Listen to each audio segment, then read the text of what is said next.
Oui, alors mon nom c'est Frédéric Vigneault, je fais de la bande dessinée depuis une quinzaine, une vingtaine d'années. Mais ça n'a pas été ma première activité. J'ai d'abord fait des études scientifiques et j'ai travaillé dans l'administration une dizaine d'années. Et le démon de la bande dessinée m'a rattrapé parce que moi je dessine depuis tout petit, de toute façon je dessine depuis que je suis gamin. Et comme j'ai fait des études scientifiques, j'ai pas fait d'études artistiques, donc j'ai pas poursuivi dans la bande dessinée. Donc dès que j'ai commencé à avoir un premier boulot, j'ai infléchi le cours du temps, j'ai pris des études, je me suis financé des études artistiques et j'ai commencé à dessiner de la bande dessinée. Parce que la bande dessinée, j'en dessine depuis tout petit. Mais tant qu'on ne fait pas d'études, de toute façon, on a plein de défauts, on ne progresse pas assez vite, etc.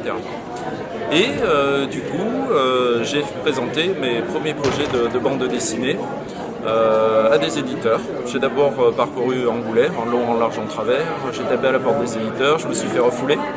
Et puis un jour, j'ai tapé à la porte avec un copain qui s'appelle Éric Paillaré, qui a fait un scénario de bande dessinée qui m'a soumis. On a présenté un projet et on l'a présenté donc chez l'éditeur Pointe Noire.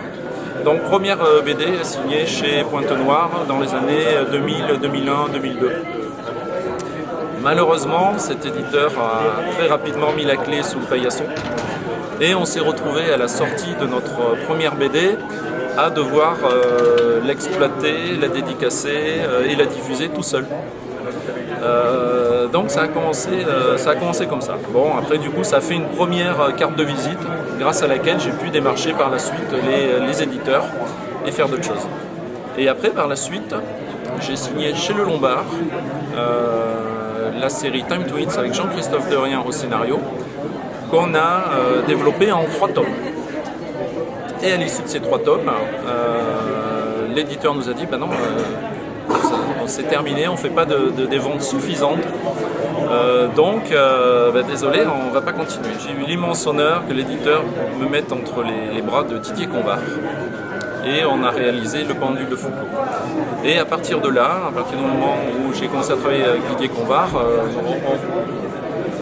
j'ai commencé à m'installer dans le milieu de la bande dessinée et je suis allé vers des séries qui ont un peu plus marché, comme Vercingétorix qui avait inauguré la collection Ils ont fait l'histoire, sur laquelle j'avais fait une première couverture avec Vercingétorix qui chargeait en peinture digitale en couleur directe. Et ensuite, à l'issue de ça, j'ai travaillé sur la série Neige. Donc Neige en 3 tomes, ça a été un préquel de la série Neige, qui s'appelait Neige Origine, qui est juste après la série Neige Fondation. Donc il y a Neige Fondation, Neige Origine et la série principale Neige, qui est une série qui a eu de nombreux épisodes chez Glénat. J'ai fait le premier tome de Chris de Valnor, le second tome, qui présentait une histoire complète, le tome 7 et le tome 8 de Chris de Valnor. Qui, bon, je vais pas trop en parler parce que peut-être des gens l'ont pas lu, mais ça fait la jonction avec le tome 36 de Torgal qui présente la réunion de tous les personnages de Torgal, puisqu'il y avait des séries parallèles dans Torgal, et lors de ces séries parallèles, c'était la séparation des personnages qui vivaient leurs aventures de façon autonome. Et donc je suis arrivé sur Chris de Valnor par le tome 7 et le tome 8, qui représente l'histoire finale de la fin de l'aventure autonome de Chris de Valnor, qui rejoint Torgal, ou pas pour ceux qui l'ont lu, ou pas, dans le tome 36 de Torgal. Le dernier réalisé par Gregor Rosinski. Voilà, j'ai été appelé sur la série principale, puisque Gregor l'avait annoncé lors d'une convention que Torgal, pour lui, il arrêtait pour de multiples raisons, mais entre autres aussi pour la raison qui est une anecdote sympathique, c'est que le journal de Tintin, c'est pour les lecteurs de 7 à 77 ans, et l'année de son arrêt, de sa retraite, il avait 77 ans, donc il était temps de passer la main. Donc il m'a demandé de reprendre les aventures de Torgal, chose que j'ai accepté avec un grand honneur, de façon différente, parce que là je suis déjà sur le tome suivant de Torgal, et sur le premier tome que j'ai réalisé, il avait déjà en tête l'histoire. moi je suis arrivé, il m'a proposé ce qu'on appelle le chemin de fer, c'est-à-dire que c'est l'histoire brossée grossièrement. Et il m'a proposé, pendant les scènes, certaines scènes alternatives.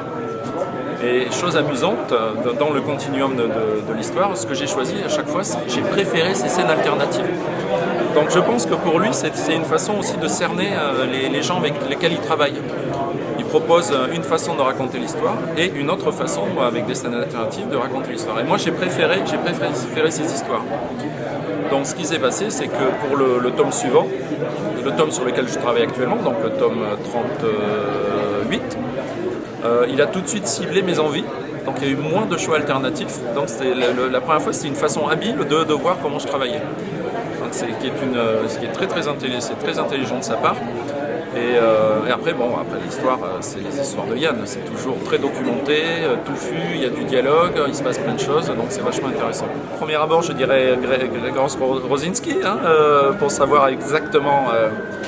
Alors pour avoir le fin mot de l'histoire, pourquoi Thorgal, pourquoi il dessine comme ça, quelles étaient ses envies à l'époque quand il dessinait, pour essayer de les retranscrire le plus fidèlement possible. Après, là je suis sur Thorgal, c'est aussi pour prolonger Thorgal, c'est pas pour revenir sur le passé, c'est pour vraiment aller de l'avant avec Thorgal. Mais c'est vrai que savoir ce qui se passait dans sa tête quand il dessinait Thorgal, ça aurait été fantastique quand même.